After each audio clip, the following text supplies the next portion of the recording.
A história da África é complexa.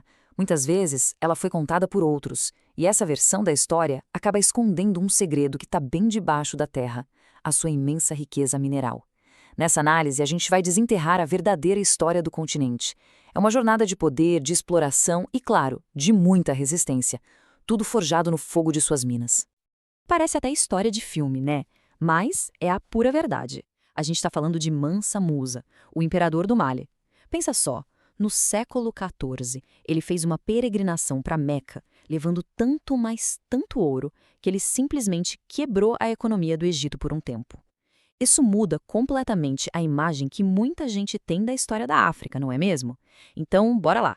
Vamos mergulhar nisso e entender como tudo começou.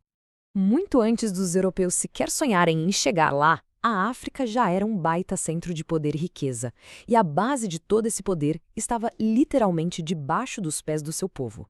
Civilizações poderosíssimas foram construídas com base no controle e no comércio dos seus vastos recursos minerais. Essa linha do tempo nos leva para um passado glorioso. Olha só a civilização Nok. Eles foram pioneiros na metalurgia. E os impérios de Gana e do Mali? Seus nomes eram praticamente sinônimos de terra do ouro. E eles não eram reinos isolados, não. Pelo contrário, eram o coração pulsante de rotas comerciais que ligavam continentes inteiros.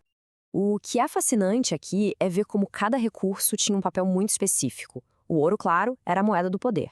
O sal, que é essencial para a vida, chegava a valer o mesmo que o ouro.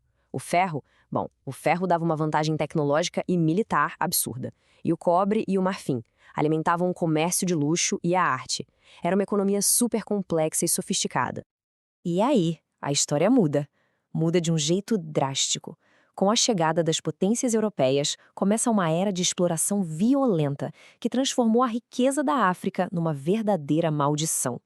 A corrida não era mais por comércio justo, era por controle total. Esse ano aqui, 1884, ele marca um ponto de virada bem sombrio. Foi na Conferência de Berlim. As potências europeias, sem nenhum representante africano na sala, literalmente pegaram réguas e dividiram o continente num mapa.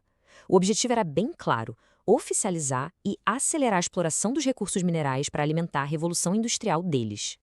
A desculpa oficial, a promessa, era levar civilização, mas a realidade, como a gente vê aqui, foi outra, bem mais brutal. Estamos falando de trabalho forçado nas minas, de comunidades inteiras separadas por fronteiras artificiais que não faziam o menor sentido e da destruição de sistemas sociais que existiam há séculos. O custo humano para extrair essa riqueza foi gigantesco. E essa citação ilustra perfeitamente a crueldade do sistema. O Congo belga talvez seja o exemplo mais terrível, onde milhões de pessoas morreram sob um regime de puro terror para extrair borracha e outros recursos. Então, o ponto central é esse: a riqueza que saiu da terra africana foi construída em cima de um sofrimento que a gente mal consegue imaginar. Mas essa história não é só de vitimização, de jeito nenhum. Os povos africanos resistiram, e resistiram muito. Desde revoltas armadas lideradas por figuras incríveis como o Samori Touré, até a perseverança cultural que manteve as tradições vivas. A luta pelo controle de suas terras e de seus recursos nunca parou. Agora, vamos avançar um pouco no tempo para ver como as coisas evoluíram. Quando o domínio colonial direto acabou, muita gente esperava uma nova era, né? Só que as estruturas de exploração, elas não sumiram. Elas só se adaptaram, ganharam uma nova cara, mas com o mesmíssimo objetivo de antes. O nome disso é neocolonialismo. Pensa assim: no lugar de exércitos, o controle agora vem por meio de contratos desiguais, de dívidas impagáveis.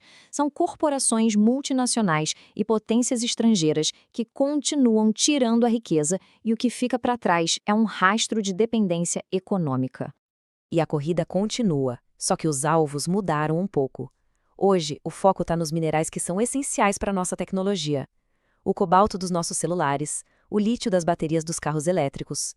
E como a tabela mostra bem, a competição é global. Não são só as antigas potências coloniais. Agora tem novos jogadores no tabuleiro, como a China e os outros países do BRICS. E olha só esse gráfico. Ele mostra o resultado disso tudo de um jeito que choca, né? A esmagadora maioria da riqueza gerada pelos recursos da África não fica no continente. Ela vai embora, flui para fora, deixando quase nada para investir em desenvolvimento local, em saúde, em educação. É a continuação daquele padrão histórico.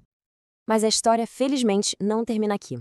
Por todo o continente, existe um movimento cada vez mais forte para quebrar esse ciclo. Um movimento para reivindicar o futuro da África, um futuro baseado na soberania sobre seus próprios recursos. Hoje em dia, a resistência tem muitas caras. A cultura, por exemplo, como a música Afrobeat, se tornou uma ferramenta de protesto poderosíssima. As mulheres estão na linha de frente, lutando por práticas de mineração mais justas e sustentáveis. E o ideal do pan-africanismo, da união do continente, está sendo revivido, defendendo que a riqueza da África tem que beneficiar os africanos. Então, como se constrói esse futuro diferente? Basicamente, este é o mapa do caminho. O primeiro passo é unir forças entre as nações para negociar de igual para igual. Depois, criar leis que protejam a terra e as pessoas. Educar uma nova geração de líderes que não vão aceitar a exploração. E, finalmente, usar a riqueza que vem do subsolo para construir um futuro de energia limpa e de soberania.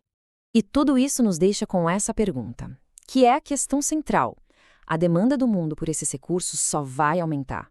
O desafio e também a grande oportunidade para o continente africano é, finalmente, quebrar os padrões do passado e garantir que essa nova corrida pelos recursos construa um futuro próspero e soberano para o seu próprio povo. A resposta para essa pergunta está sendo escrita agora.